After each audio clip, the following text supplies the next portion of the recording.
Let's see this question. So the question is the correct order of energies of molecular orbitals of N2 molecule.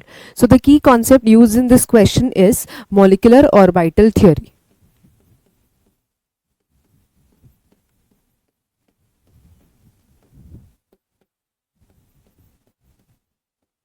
तो यहाँ हमसे पूछा है कि N2 molecule में जो एनर्जीज होंगे डिफरेंट डिफरेंट ऑर्बिटल्स के वो किस फॉर्म में होंगे।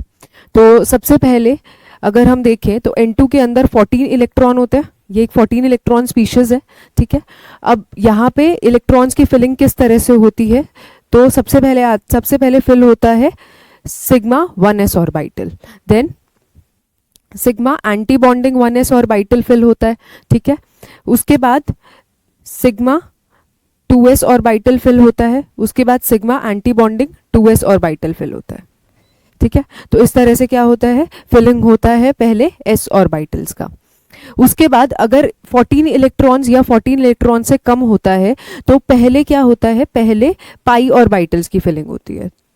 तो पहले पाई ऑर्बिटल फिल होगा, इन दोनों का एनर्जी क्या रहेगा, बराबर रहेगा,